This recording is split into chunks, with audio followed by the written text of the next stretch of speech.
आज जो है हम लोग जो अध्ययन करेंगे वो जो मौर्य के बाद जो है जो सुंग डायनेस्टी है उसके बारे में हम लोग इसमें चर्चा करेंगे और इसमें बातें करेंगे सुंग वंश के बारे में। ठीक है।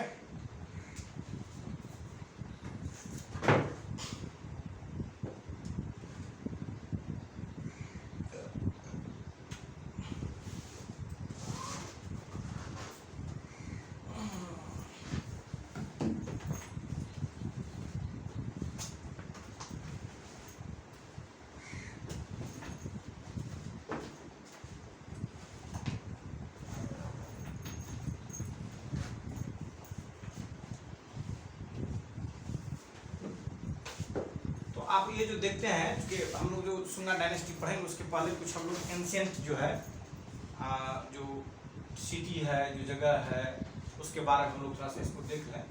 जैसे ये जो महत्वपूर्ण जगह जैसे देख रहे हैं आप, ये क्या देख रहे हैं, ये है तक्षशिला।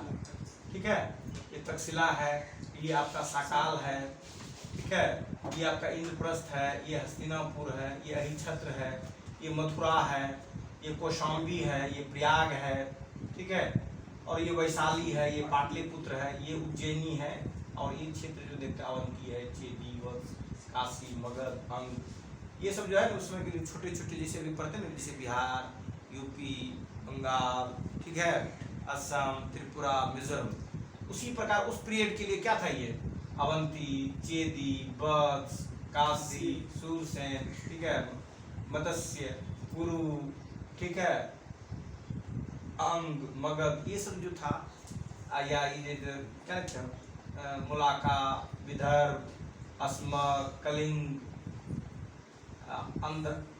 अंध्रा, अमरा, इसकी राजधानी अमरावती होगी। ये है दक्षिणापथ, ठीक है, मुलुका, ठीक है, सूरसेन, कच्छ, ये सभी जो है उस समय समझो कि एक तरह से जैसे प्रोविंस अभी है उस समय के जो छोटे छोटे टेरिटरी जो बढ़ते थे उस पर जो रूल करने वाले होते थे एंशिएंट पीरियड के, उसी सब रूलर के बारे में ये सब बात है। ठीक है, तो ये जो सिटी आएगा जैसे इसमें सिटी जो देख रहे हो, क्या देख रहे हो, इंद्रप्रस्थ जैसे देखा, हस्तिनापुर देखा, मथुरा, प्रयाग, ये सब जो देखते हो ये सब हो गया सिटी। सिटी जिसको छोटे छोटे शहर कहते हो, जैसे सिटी तो शहर के बड़े बड़े शहर के लिए यूज करते हैं, लेकिन उस समय तो छोटे शहर ही होंगे, लेकिन उस समय के लिए बड़ा होगा रिलेटिवली। ठीक है, जैसे सिटी पढ़ते हो, टाउन पढ़ते हो, कस्बा पढ़ते हो, ठीक है, मेट्रोपॉलिटन सिटी पढ़ते हो अभी के दौर में। उसके दौर में सिटी मतलब ये मत समझना आज का जो दिल्ली जैसा सिटी तुमको दिखाई दे रहा है, बम्बई जैसा सिटी, उसमें के पॉपुलेशन भी कम था उसी के लिए। ठीक है, तो हम लोग जो आज देखेंगे वो किसको देखेंगे, हम लोग शुंग डायनेस्टी को देखेंगे। ठीक है,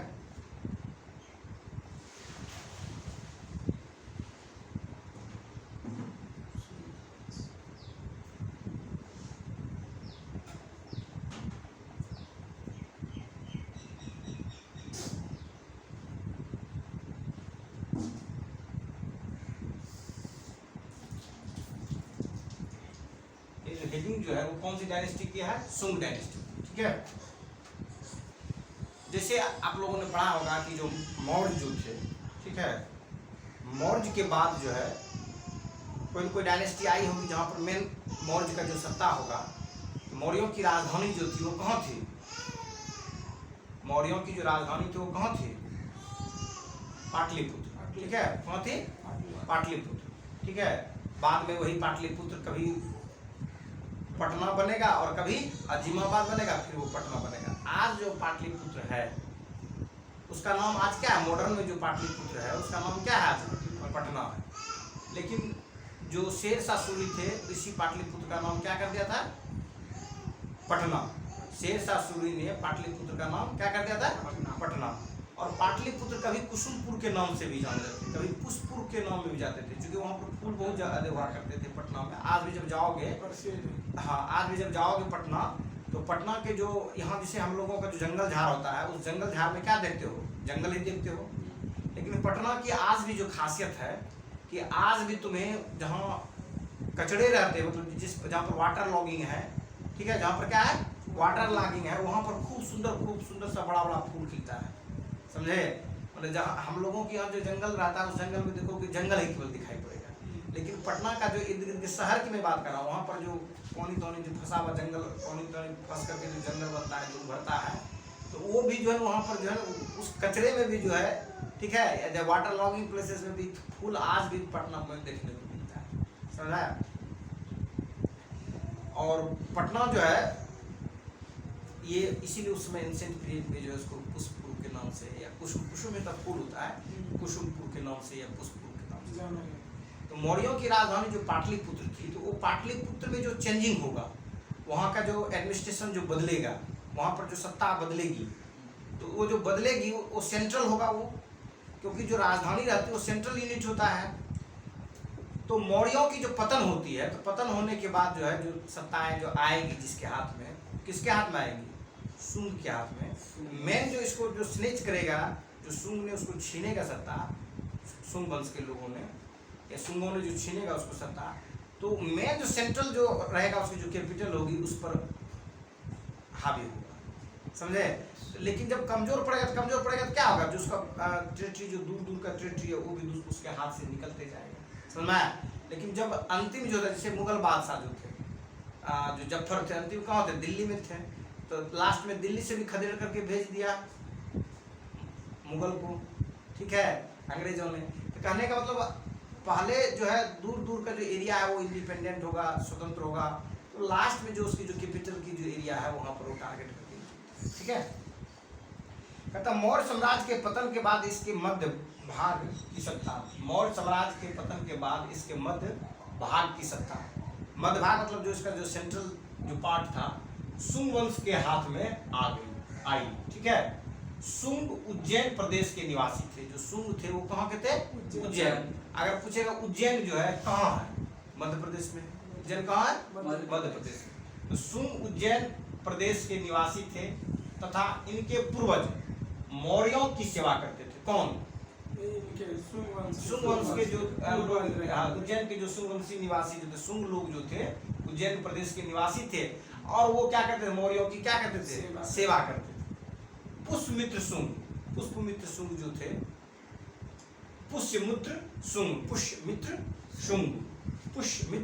शुंग, ठीक है, जो इस वंश का संस्थापक था, अंतिम मौर्य सम्राट बृहदत्त। ये जो है पॉइंट जो बृहदत्त देखते हो, अंतिम मौर्य सम्राट जो बृहदत्त है, ठीक है, अंतिम मौर्य सम्राट कौन? बृहदत्त। और इसके जो सत्ता पर हावी होंगे कौन होंगे? पुष्यमित्र शुंग। और ये क्या थे? पुष्यमित्र सिंह जो थे वो सेनापति थे, किसके? बृहदत्त के। क्या थे ये? सेनापति थे, ठीक है। तो ये बात है जो कीवर्ड्स है, देखो किसी भी चीज को लर्न करने का या लॉन्ग टाइम तक दिमाग में रखने का जो है वो टेक्निक है। वो क्या टेक्निक है कि जो कीवर्ड्स है, चाहे हिस्ट्री पढ़ो, पॉलिटी पढ़ो, ज्योग्राफी पढ़ो, या मैथमेटिक्स पढ़ो, या तुम क्या कहते हो फिलॉसफी पढ़ो, जो कीवर्ड्स होता है उसके इर्द गिर्द की चीजों को अगर पहले कीवर्ड को याद कर लो, उसके बाद इर्द गिर्द की चीजों को थोड़ा बहुत अगर जानते हो तो तुम्हारे अंदर में जो है कंसेप्ट डेवलप होने लगेगा। जैसे शुंग वंश के बारे में जैसे हम लोग देखेंगे, शुंग वंश, जैसे शुंग वंश के बारे में बातें करेंगे, शुंग वंश के बारे में, तो दिमाग में ये आना चाहिए कि इसमें जो है पुष्यमित्र शुंग, सेनापति बृहदत्त, ठीक है, ये चार बातें याद आना चाहिए। बृहदत्त, सेनापति, ठीक है, और पुष्यमित्र शुंग। ये तीन चार जो कीवर्ड्स अगर याद है तो आप आसानी से इसको रिमेम्बर कर सकते हैं या मेमोराइज करते हैं इस चीजों को। तो ये जो बाद में लिखना, देख लो उसको, वीडियो बने भी करेंगे, डालेंगे उसको, देख देख, ठीक है। अभी समझ लो, अभी दिमाग में डालो, ठीक है। शुंग वंश जो है, शुंग वंश के संस्थापक पूछेगा तो कौन है? पुष्यमित्र शुंग। ये कौन थे? Who was Pushyamitra Shunga? He was the सेनापति of Brihadatta, last ruler Brihadatta of Mauryan density. Mauryan density की जो अंतिम जो रूलर थे कौन थे? बृहदत्त। तो ये सेनापति जो होता है इसको हम लोग क्या कहते हैं? कमांडर इन चीफ, ठीक है, कमांडर इन चीफ। जैसे अभी अगर पूछेगा कि कमांडर इन चीफ कौन है, अभी तो प्रेसिडेंट है कमांडर इन चीफ पूरे देश का, ठीक है, सब मिला करके थल सेना, वायु सेना, सब सेना का अध्यक्ष मिला कर लोग तो कमांडर इन चीफ बोल रहे हैं। लेकिन अलग अलग जो है राष्ट्रपति होता है, प्रेसिडेंट होता है इंडिया, ठीक है। लेकिन अलग अलग जो है अगर विंग्स का करेंगे तो थल सेना अध्यक्ष अलग होंगे, वायु सेना अध्यक्ष अलग होंगे, जल सेना अध्यक्ष अलग होंगे, ठीक है। तो सेनापति जो थे किसके थे? बृहदत्त के सेनापति थे कौन? पुष्यमित्र शुंग।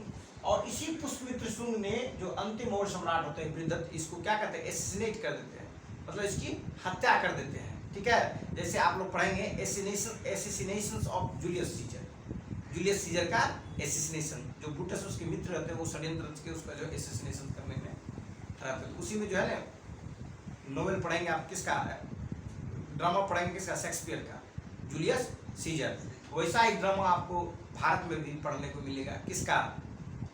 कालिदास का। कालिदास भी उत्कृष्ट टाइप का ड्रामा, इसीलिए जो है कालिदास को भारत का क्या कहा जाता है? शेक्सपियर का। पूछेगा वो Shakespeare of India, Kalidas was the Shakespeare of India, ठीक है। कंसेप्ट क्लियर हो गया इसमें? तो याद क्या क्या रखना है इसमें? एक शुंग वंश याद रखना, एक पुष्यमित्र शुंग याद रखना, और दूसरा क्या याद रखना है? बृहदत्त और सेनापति, ये चीज। अब ये जो दो चार बातें, जैसे आपने कहा शुंग उज्जैन प्रदेश के निवासी थे, तो वो वहाँ के रहने वाले थे, लेकिन जब सेना में जाएगा तो वो उसको धीरे धीरे क्या करेगा, जहाँ पर उसको वर्क लिया जाएगा वहाँ पर रहने लगेगा, धीरे धीरे वहाँ पर उसकी पकड़ बनाने लगेगा, अपना पॉलिटिकल जो है एक्टिविटीज प्रारंभ कर देगा, ठीक है।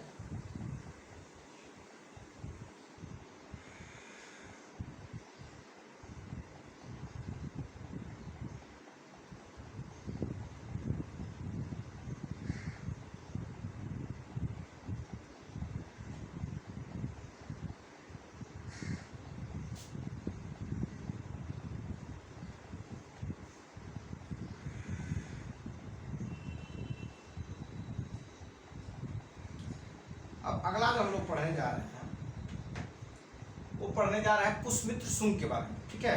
ये जो पुष्यमित्र शुंग है, ये कौन है पुष्यमित्र शुंग?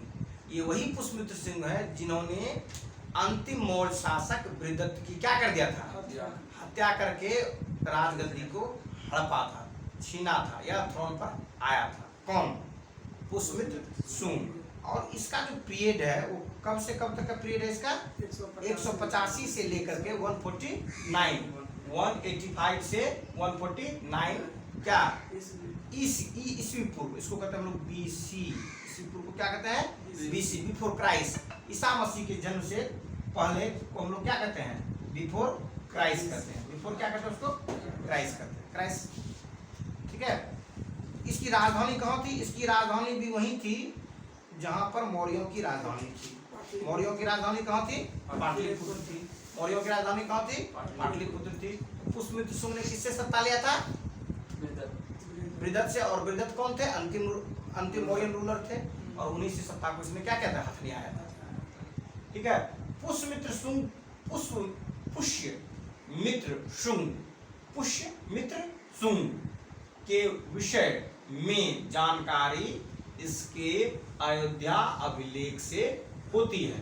अब यहाँ पर जो कीवर्ड्स है आपका वो है अयोध्या अभिलेख। जैसे आप पढ़ेंगे क्या? जूनागढ़ का अभिलेख पढ़ते हैं, उसी प्रकार जो है ये क्या है? अयोध्या अभिलेख है। ये क्या है? अयोध्या अभिलेख है। तो ये अयोध्या अभिलेख जो देख रहे हैं, अयोध्या अभिलेख जो देख रहे हैं, ये यहाँ पर कीवर्ड हो गया। दूसरा जो कीवर्ड हो गया वो हो गया धनदेव। और ये धनदेव क्या थे? राजपाल थे। क्या थे ये? राजपाल थे। किसके राजपाल थे? पुष्यमित्र शुंग के राजपाल थे। तो ये जो कीवर्ड्स जिन्हें आपने जैसा देखा, अयोध्या अभिलेख, राजपाल, धनदेव। अयोध्या कहाँ है? अयोध्या उत्तर प्रदेश में है। अयोध्या कहाँ है? उत्तर प्रदेश में। और अयोध्या में जो है क्या कहते हो, ये भगवान राम का जो है जन्म स्थान माना जाता है। और वहीं पर जो है भगवान राम की मंदिर के लिए लंबे समय तक डिस्प्यूट चला। अंततः गत्वा जो सुप्रीम कोर्ट डिसीजन दिए, फिर जो है उस पर जो है मंदिर बनाई जाए, ठीक है। कहता है कि इस अभिलेख से पता चलता, कौन सा अभिलेख? अयोध्या में जो अभिलेख है वो किसका लेख है? उसके जो राजपाल थे कौन? धनदेव। किसका राजपाल? पुष्यमित्र सिंह के। उसी का ये अभिलेख है, उसी से संबंधित अभिलेख है। लेकिन उसकी जानकारी जो है उसी से, मतलब जो है पुष्यमित्र शुंग के बारे में हम लोग को जानकारी, या उसके बारे में हम लोग को ज्ञान प्राप्त होता है, या हिस्ट्री से नेरेट करते हैं, या हिस्ट्री को सिंथेसाइज किए हैं किसके? अयोध्या अभिलेख में जो लिखा हुआ था उसके नाम, ठीक है। जैसे मान लिया जाएगा अभी, जैसे कोई चीज़ का शिलान्यास करते हो, जैसे मानो कोई बिल्डिंग बना, ठीक है, या कोई पुल बनता है तो उसमें लिखता है ना कि श्री फलना के सौजन्य से जो है इसका निर्माण किया गया है, तो उसके लिए शिलान्यास करने वाला या शिलान्यासकर्ता का नाम रहता है उसमें लिखा हुआ। तो मान लो कि भूकंप आई या बहुत सारे 1000 वर्ष के बाद 2000 वर्ष के बाद अगर उस पुल के बारे में रहेगा, टूटी फूटी पुल भी रहेगा,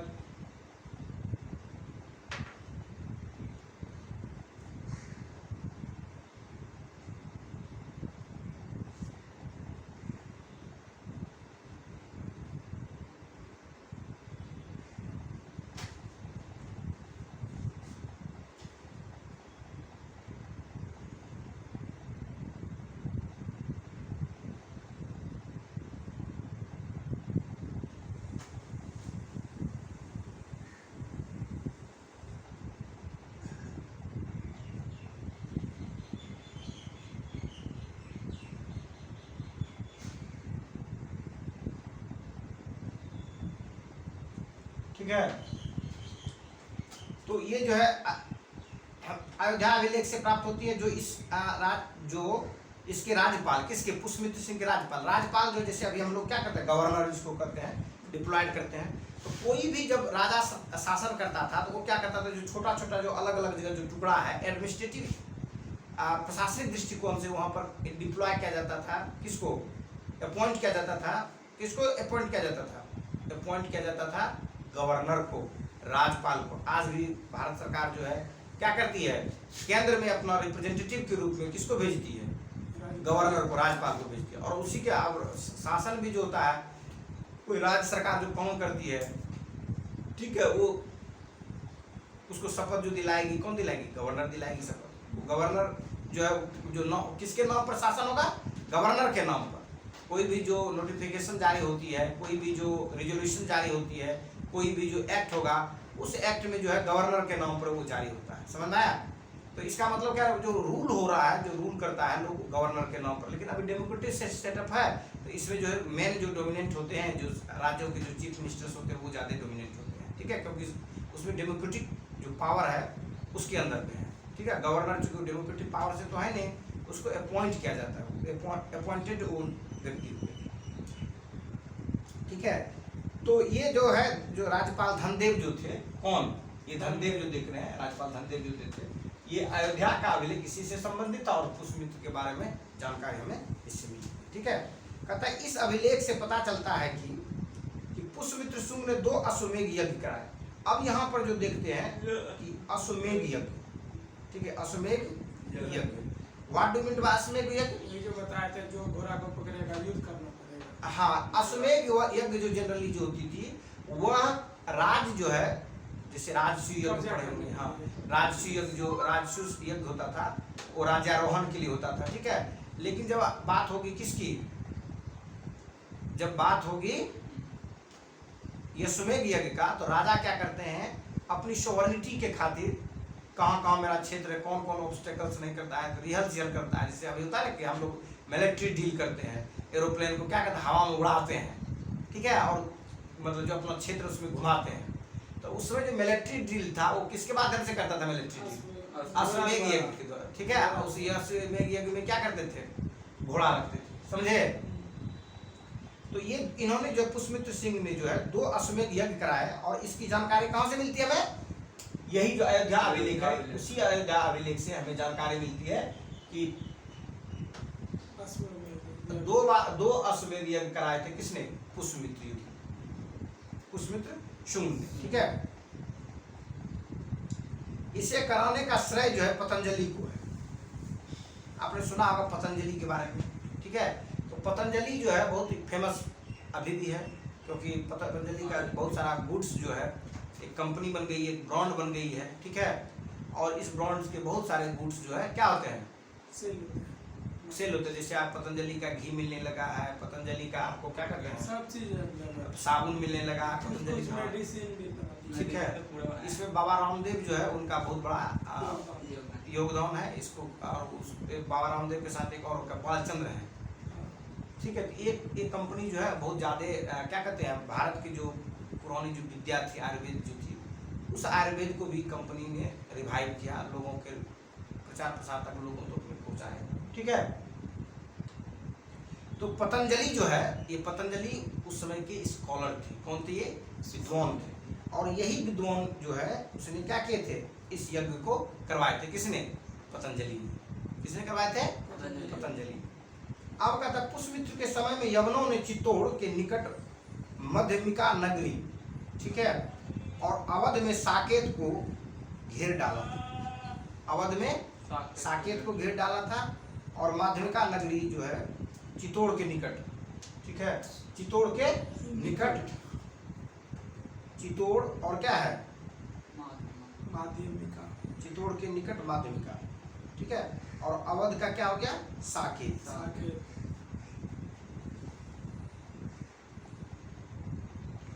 और इसमें है यवनों।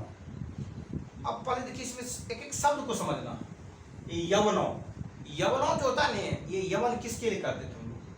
कि जो ग्रीक जिसका जो है क्या कहते हो, नॉर्थ वेस्ट जो एरिया था, नॉर्थ वेस्ट जो एरिया था, नॉर्थ वेस्ट एरिया में या नॉर्थ वेस्ट फ्रंटियर एरिया के जो इर्द गिर्द में जो लोग रहते थे, अफगानिस्तान हो गया, पाकिस्तान का उस तरह के जो हिस्से थे, या ईरान का जो हिस्सा था, उस तरह के हिस्से में जो है, चूंकि बराबर जो है ना, आप जब वर्ल्ड मैप पढ़ेंगे तो उसमें देखेंगे कि ग्रीक के जो लोग जो थे, वह जो पर्शिया होते हुए जो है पर्शिया पर बराबर हमला करते रहते हैं, ठीक है।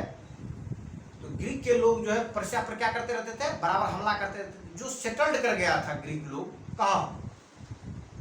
मतलब अफगानिस्तान, ईरान और इस तरह के जो लोग हैं, उसको उन लोगों को हम लोगों ने जो नाम दिया यवन नाम, ठीक है। ये एक तरह से जो इंडो ग्रीक पीपल, समझे?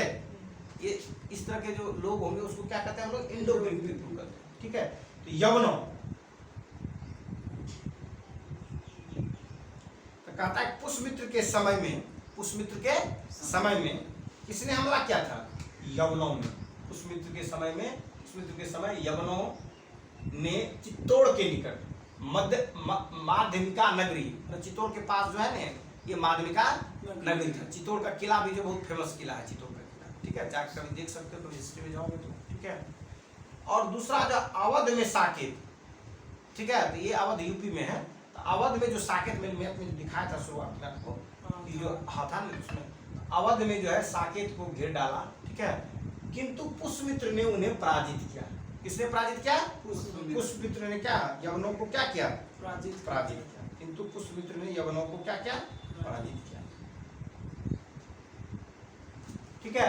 अब कहता बौद्ध ग्रंथों में जो जैसे अब जो हिस्ट्री को जो सिंथेसाइज करते हैं, हिस्ट्री को जो नरेट करते हैं, हिस्ट्री को जो लिखते हैं, जो राइट करते हैं, लिखते हैं, या हिस्ट्री को जो हम लोग कंस्ट्रक्ट करते हैं, तो उसमें हम लोग डिफरेंट सोर्सेस को लेकर के, और उसकी जो ऑथेंटिसिटी होती है, उस ऑथेंटिसिटी के बीच में, हिस्ट्रियंस के बीच में क्या होता है, इतिहासकारों के बीच में उस पर चर्चा होती है, डिबेट होती है।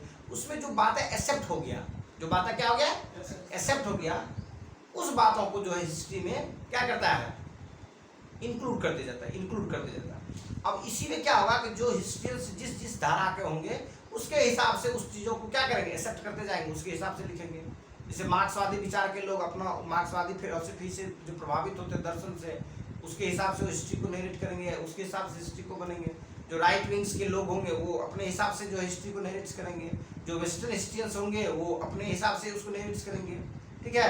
तो हिस्ट्री की जो अलग अलग जो स्कूल्स है, वो स्कूल्स के जो लोग होते हैं, कैम्ब्रिज वाले लोग अपने हिसाब से उसको लिखते हैं, ठीक है।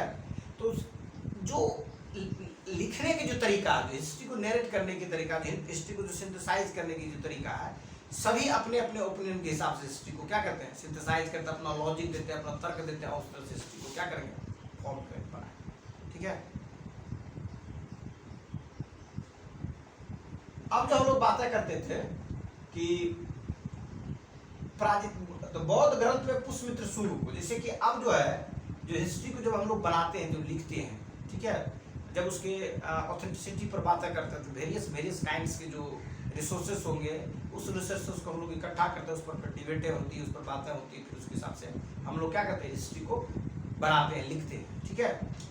तो जो बौद्ध ग्रंथ थे, जो बौद्ध ग्रंथ में जो है पुष्यमित्र सिंह को जो है, क्योंकि अशोक ने जो है बहुत सारे बौद्ध विहार को बनाया था, ठीक है। तो बहुत सारे जब बौद्ध विहार को बनाया था, तो अशोक के पीरियड्स में बौद्धों को और बहुबाला हो गया था, क्योंकि अशोक ने बौद्धों को राज के संरक्षण दिया था। जैसे आप हिस्ट्री जब पढ़ेंगे तो उसमें चंद्रगुप्त मौर्य जो है, जो फाउंडर होते हैं किसके, मौर्य वंश के, वो जो है जैन के फॉलोवर होते हैं, ठीक है। और सलेखना विधि से अंतिम दिन में जो है श्रवण बेलगोलों में अपना जान दे देते हैं। उसके बाद आप पढ़ेंगे बिंदुसार के बारे में, जो मौर्य शासक, प्रथम मौर्य शासक चंद्रगुप्त मौर्य के जो पुत्र होते हैं। तो बिंदुसार भी जो है वो क्या थे, वो आजीवक थे। बिंदुसार वो भी धर्म से प्रभावित थे, तो वो आजीवक संप्रदाय से इन्फ्लुएंस थे, प्रभावित थे। उसका जो बुद्ध, जब इसके बारे में बात करते हैं अशोक के बारे में, तो अशोक जो है वो किससे प्रभावित थे, बौद्ध से। और उन्होंने बौद्ध के जो है प्रचार प्रसार के लिए जो है अलग अलग जगह पर लोगों को भेजा। लेकिन इसका मतलब कदापि नहीं था कि अगर वो बौद्धिस्ट थे तो दूसरे धर्म वाले को पीटते थे, ऐसी बात नहीं था, ठीक है। वो दूसरे धर्म को भी इज्जत देते थे। बात समझे ना, समझे। जैसे मान लो कोई राजा अभी बनता हो तो उसका जो अपना रिलीजन तो रहेगा, कुछ ना कुछ रहेगा, लेकिन ऐसा नहीं होगा कि दूसरे रिलीजन के लोगों को क्या करने लगेगा, क्रश करने लगेगा, परेशान करने लगेगा, प्रताड़ित करने लगेगा। ऐसा एब्सोल्युटली नहीं करता है। भले आपको दिखाई देने लगेगा कि पार्शलिटी कर रहा है हमारे साथ, पार्शलिटी कर रहा है हमारे साथ, ठीक है। ऑब्वियस है पार्शलिटी जो है होती ही है, ठीक है। लेकिन चूंकि ह्यूमन बिहेवियर से जैसे इतिहास जब लिखिएगा तो आप जिस रिलीजन से रहेंगे तो उसका इन्फ्लुएंस रहेगा इतिहास में। तो एक बिहेवियर देखने को मिलता है लोगों को वर्क में भी, ठीक है। लेकिन बेस्ट ये है कि जब आप न्यूट्रल होकर काम करते हैं तब बेस्ट मान जाता है। तो मैं जो बातें कर रहा था आपको कि जो बौद्ध जो लोग थे, जो बौद्ध ग्रंथ का जो बातें होती है, बौद्ध साहित्य की जो बातें हैं, बौद्ध ग्रंथ में जो पुष्यमित्र शुंग के बारे में जो चर्चा है, इसको कहता बौद्धों का उत्पीड़क बताया गया है। बौद्धों का उत्पीड़क किसको, पुष्यमित्र शुंग, किसमें, बौद्ध ग्रंथ। ये जो बातें हैं इसलिए ऐसा कहा गया होगा क्योंकि पुष्यमित्र शुंग क्या थे, ये बौद्धिस्ट नहीं थे, ये नॉन बौद्धिस्ट थे, ये ब्राह्मण थे। ये क्या थे, ब्राह्मण थे। अब इसका मतलब समझे कि जो अशोक जो थे बौद्धिस्ट थे, ठीक है। उसके जो वंश के जो लोग रहेंगे बौद्धिस्ट रहेंगे या कोई रिलीजन रहे होंगे, फॉलो करते रहे होंगे, अलग बात है। लेकिन ये उसके क्या थे, सेनापति थे, और ये क्या थे, ब्राह्मण थे। कौन, पुष्यमित्र शुंग, ठीक है। तो बौद्ध ग्रंथों में पुष्यमित्र शुंग को बौद्धों का उत्पीड़क कहा गया। चूंकि ये ब्राह्मण थे तो निश्चित रूप से इन्होंने जो है संरक्षण जो है किसको दिया होगा, हिंदुइज्म को दिया होगा, उसमें जो ब्राह्मण धर्म रहेगा उसको दिया होगा, ठीक है। और कहीं ना कहीं कुछ ना कुछ जो है इग्नोरेंस के शिकार रहे होंगे बौद्धिस्ट लोग, उसको पर ध्यान नहीं दिया होगा, या उसको राज का संरक्षण नहीं मिला रहा होगा जो मिल रहा था पहले से। तो इससे उनको निश्चित रूप से क्या अखड़ता होगा। तो वो जो अखड़ना है उसका रिफ्लेक्शन, उसको जो दिखाई आपको देगा, कहाँ रिफ्लेक्ट होगा, कहाँ पर दिखाई देगा, जो उसके जो उस तत्कालिक समय के जो रिलीजियस बुक लिखे जाएंगे या बाद वाले लिखे जाएंगे उसमें आपको दिखाई देने लगेगा। समझ आया। तो बौद्ध ग्रंथों में पुष्यमित्र शुंग को बौद्धों का उत्पीड़क बताया गया है, बौद्धों का उत्पीड़क बताया गया है, बौद्धों का सहारक बताया गया है। कहा गया कि बौद्धिस्ट लोग को मार मार के क्या कर देते, भगा देते। बहुत सारे बौद्धिस्ट स्तूप को इन्होंने क्या कर दिया था, डिस्ट्रॉय कर दिया था, तोड़ दिया था, ठीक है। परंतु यह पूर्णतः सत्य नहीं है, परंतु यह पूर्णतः सत्य नहीं है।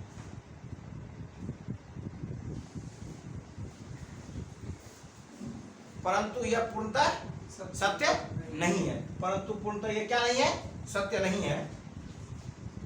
परंतु यह पूर्णतः सत्य नहीं है क्योंकि सांची में 2 स्तूपों का निर्माण करवाया था। किसने, पुष्यमित्र शुंग ने।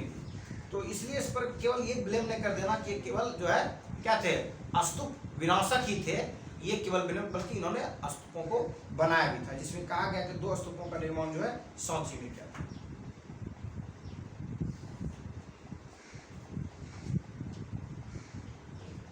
सांची का जो महास्तूप है,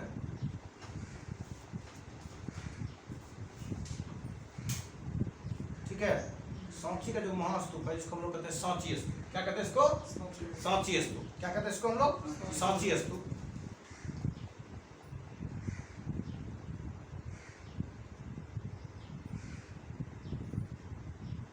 क्या कहते हैं हम लोग इसको?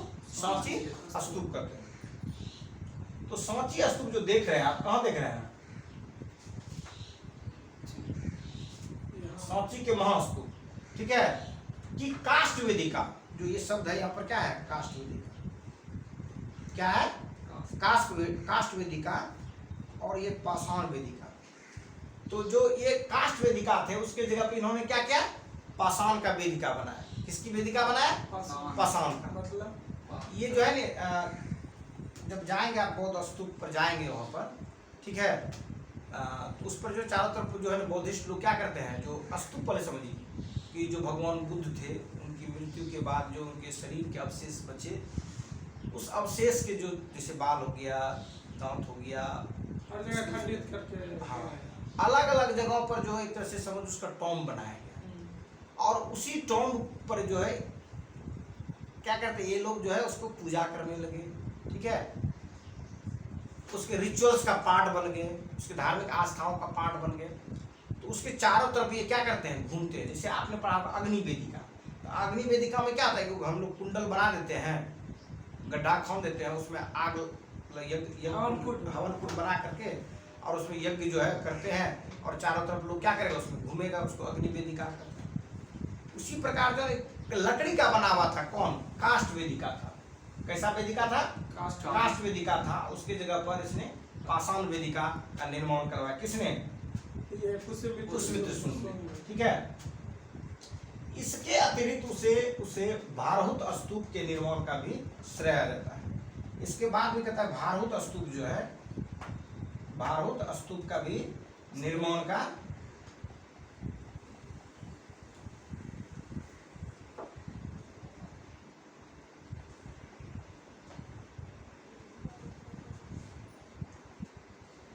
ठीक है।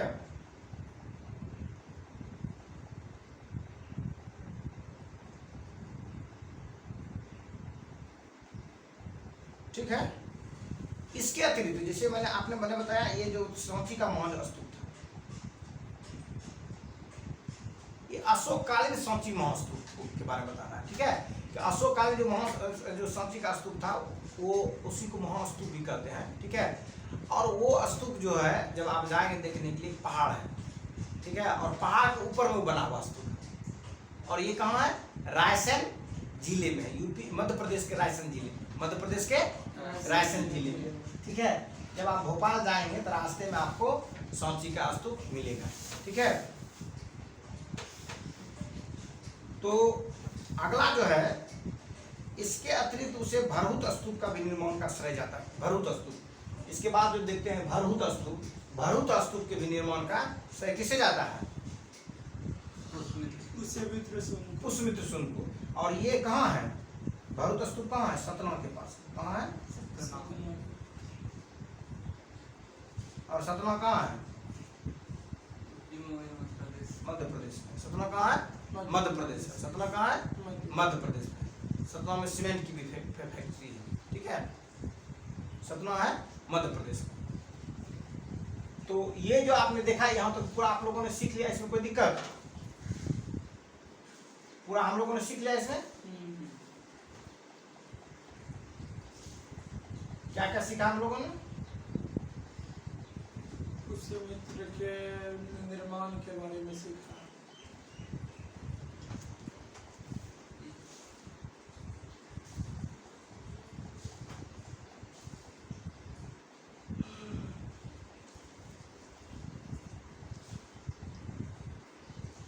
चलो ठीक है, यहाँ तक हम लोगों ने सीख लिया। इसको एक बार मैं रिपीट कर देता हूँ, ठीक है।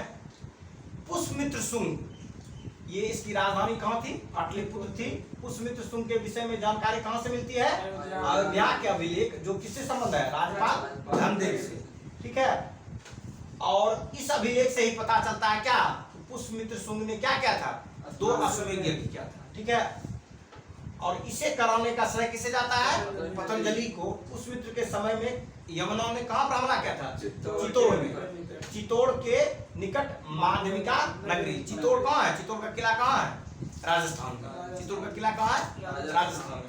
तो चित्तौड़ के निकट जो है माध्यमिका नगरी और अवध में साकेत को घेर डाला था। अवध में क्या? अवध जो है ये कहाँ है? यूपी में है। ठीक है, किंतु पुष्यमित्र ने उन्हें पराजित किया। बौद्ध ग्रंथ में जो है पुष्यमित्र शुंग को बौद्धों का क्या कहता है, उत्पीड़क बताया गया है। ठीक है, परंतु यह पूर्णतः सत्य नहीं है। मतलब क्यों नहीं पूर्णतः सत्य है, क्योंकि इसने ये सब भी काम किया। जैसे औरंगजेब के बारे में भी कहा जाता है कि औरंगजेब जो है उसको कहा जाता है मूर्ति सहारक, मतलब क्या, मूर्ति भंजक। मतलब उन्होंने जो है मूर्तियों को, मंदिरों को तोड़ा, लेकिन केवल लोग यही उसको संज्ञान में देते, लेकिन ऐसी बात केवल नहीं है। तो औरंगजेब ने भी जो है कई मंदिरों को दान दिए थे, मंदिरों का निर्माण भी किए थे। ठीक है, जब हिस्ट्री पढ़ेंगे तो उसमें ये भी चीजें आपको देखने को मिलेगा। ठीक है, तो परंतु यह पूर्णतः सत्य नहीं है, क्योंकि उसने सांची में 2 स्तूप का निर्माण करवाया था तथा अशोक काल में सांची के महास्तूप की काष्ठ की जो वेदिका थी, ये कहाँ है सांची, ये जो है मध्य प्रदेश में सांची है। ठीक है, ये रायसेन जिले में है। ठीक है, जब जाएंगे आप भोपाल के रास्ते से, जब जाएंगे भोपाल, जब जाएंगे आप कहाँ से, यूपी से भोपाल जब जाएंगे तो रास्ते में जो है आपको सांची के स्तूप दिखाई मिलेगा। ठीक है, महास्तूप की काष्ठ वेदिका के स्थान पर पाषाण वेदिका निर्मित है। इन्होंने पहले जो काष्ठ वेदिका था उसकी जगह पे इन्होंने क्या निर्मित करवाया, पाषाण वेदिका। और ये जो स्तूप जो है, जो जब जाएंगे आप वहाँ पर, तो वो जो है आपको कहाँ, पहाड़ पर मिलेगा। ठीक है, इसके अतिरिक्त उसने भारहूत बताया था आपको, सतना के करीब है, मध्य प्रदेश में। भारहूत स्तूप का निर्माण का इन्हें क्या दिया जाता है, श्रेय दिया जाता है। ठीक है, अब आगे बढ़े नेक्स्ट स्लाइड पर।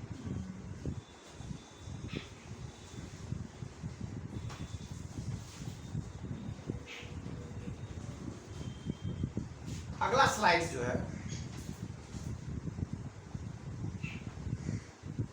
उसको हम लोग देखते हैं।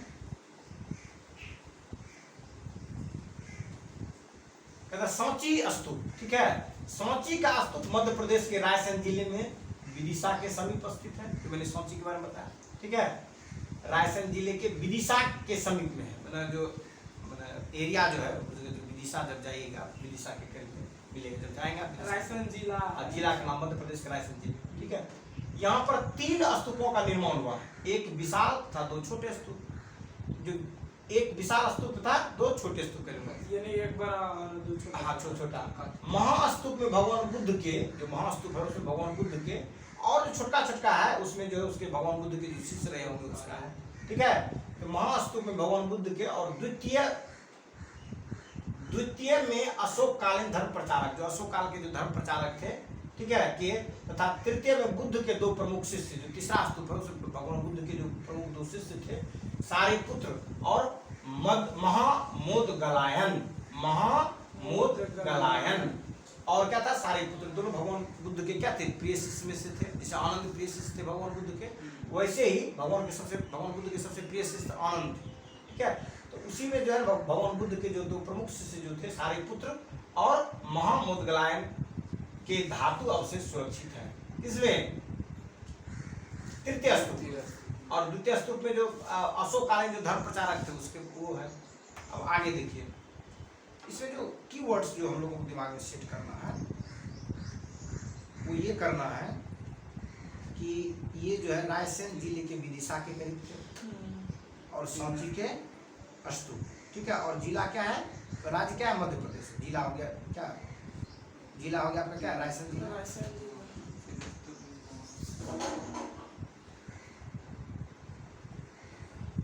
रायसेन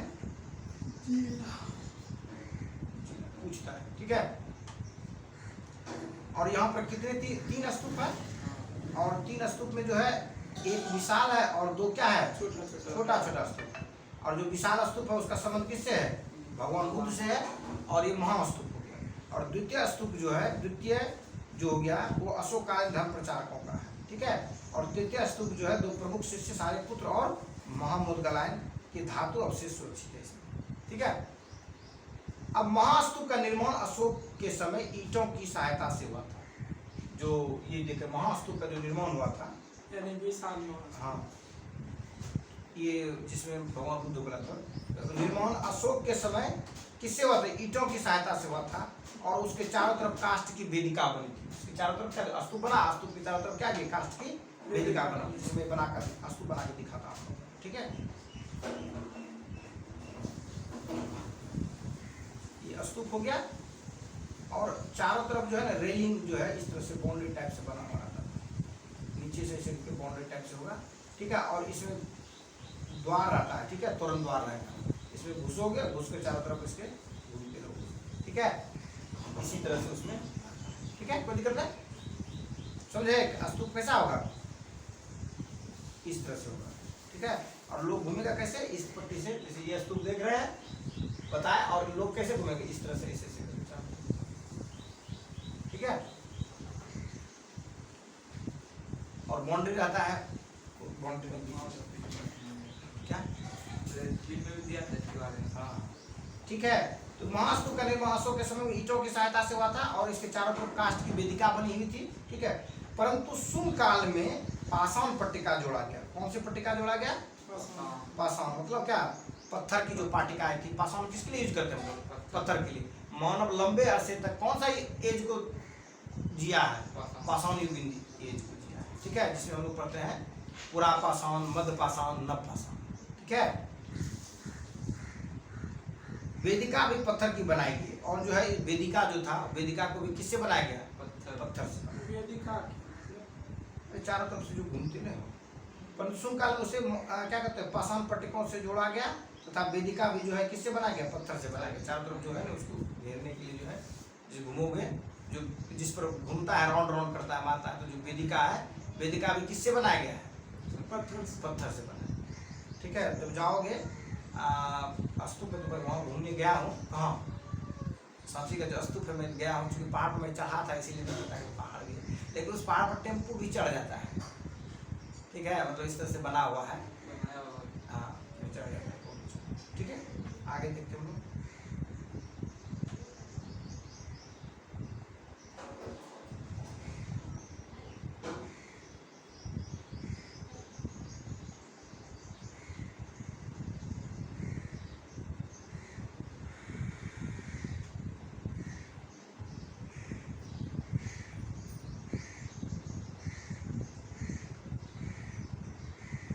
अब जो देखते हैं हम लोग भरूत स्तूप देखते हैं, ठीक है।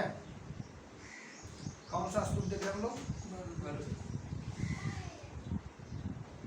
ये भरूत स्तूप जो है एक सतना के करीब है, और सतना कहाँ है, मध्य प्रदेश में।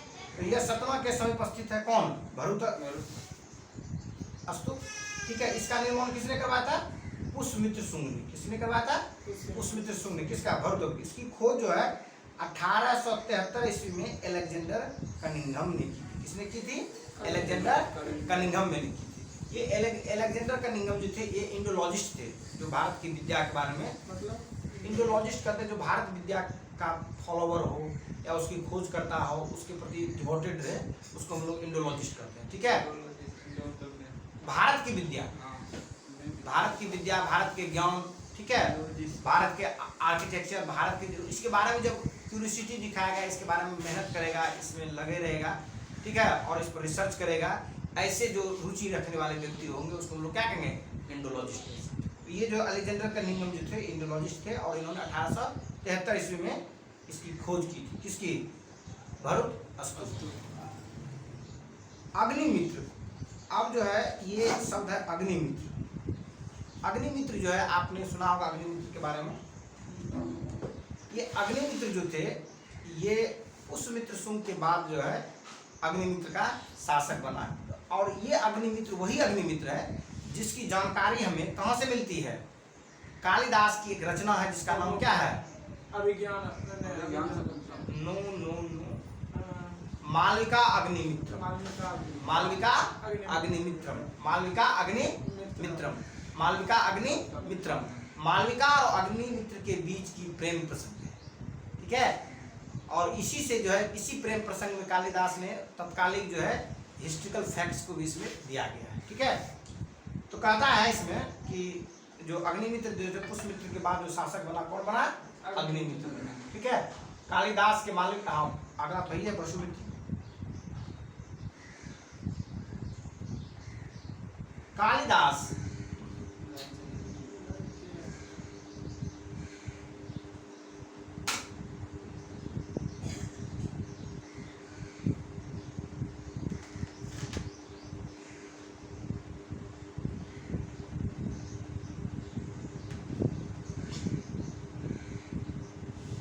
कालिदास थे, कालिदास की जो रचना है, कौन सी रचना?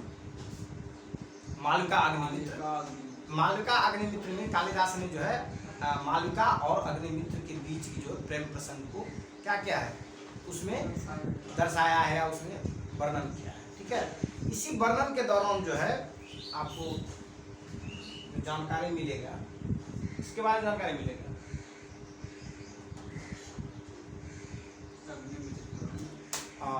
अग्निमित्र के बारे में, और जो है यवनों का जो आक्रमण हुआ था उस आक्रमण के भी बारे में इसमें आपको जानकारी मिलेगी। किसमें?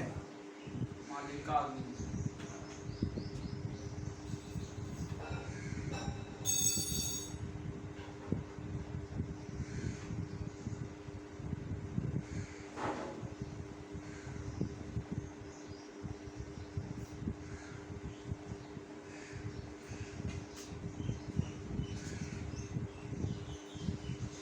ठीक है, इसको आगे मैं बता देता हूँ, इसके ऊपर आने का है।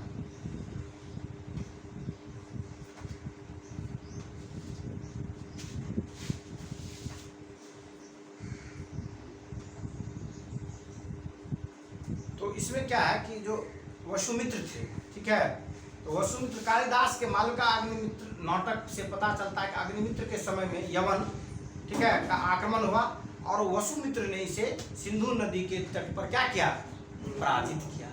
जैसे आपको पुष्पमित्र शुंग ने भी पराजित किया था यवनों को, और यहाँ पर क्या कहता, वसुमित्र ने भी जो है यवनों को क्या किया, पराजित किया। कहाँ?